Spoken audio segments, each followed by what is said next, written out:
Hula literally translates to mean dance, and it's the art form of hula is the dance that is unique to our culture, our islands here, Hawaii. And hula is special and unique because it is a form of dance that includes storytelling.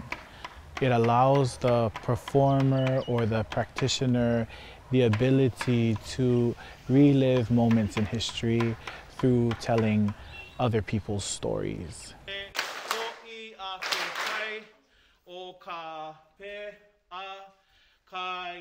Culturally, it's very important because it allows for a new generation of Native Hawaiians to reconnect with the past. There's a difference between your body and this. So you might be dancing with straight hands and you're going 1, 2, 3 versus 1, 2, 3. Pulling it all the way straight, keeping in mind. I think it's absolutely, beautiful that hula portrays a story, that's a story that's been passed down from generations from our old kupuna, and it's our kuleana to, continue the story onto our younger kids and, our next generation so that the story and the Hawaiian culture lives on past us.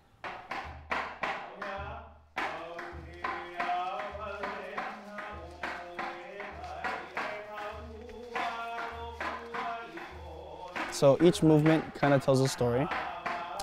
When you put your hands up like this and you would look towards the motion of your hands, you would be talking about, the sky, or you would be placing your hands on the ground and you would be talking about the land. And each movement, you really give your whole body towards it, and it really brings out, the life of the movement.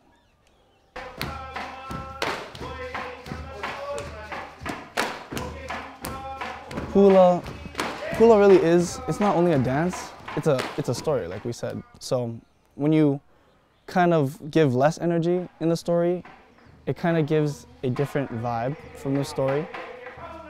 For say, if you were to, really try and give all your mana, they call it, into the story, then it really gives it a different taste after watching it. The right hand is down, both palms are down away from you. When you do the turn the body, when you flip to turn the body, try as much as possible to So every movement of hula has a meaning, but they're really interpretations, which means that hula is not a sign language. Again, the motions complement the lyrics or the words of the song. So if we didn't have the words, we wouldn't understand what the hula is telling, what the hula is saying. So you really need to listen carefully when you observe a hula so that you can understand why certain movements were selected.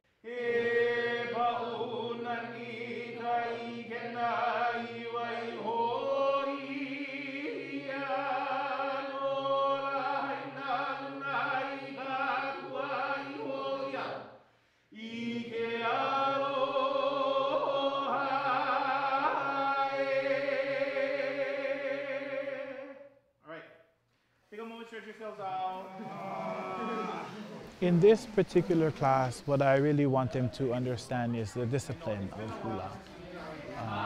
I don't expect them to memorize all of the stories and the chants and the words, but I want them to try as best as possible to dedicate themselves while they're in this class so that they can feel the pain of the discipline and they can walk away feeling stronger.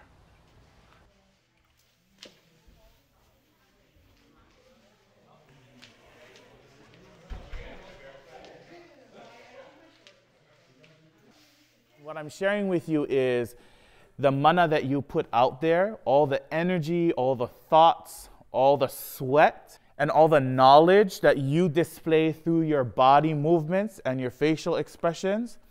All of that is going to be transferred into the universe. Yeah? As I explained, mana is transferable, which also means that if you are talking to somebody else, you are taking their mana, right? You're taking their energy, their thought, their focus away from them. Yeah? So do not. Just don't talk anymore.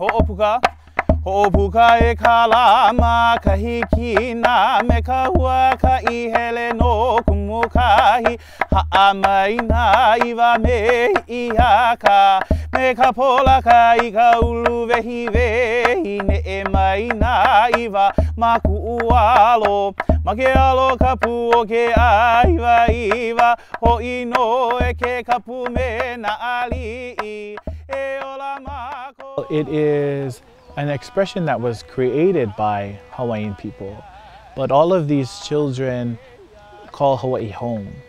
So as we're explaining the stories, they understand it.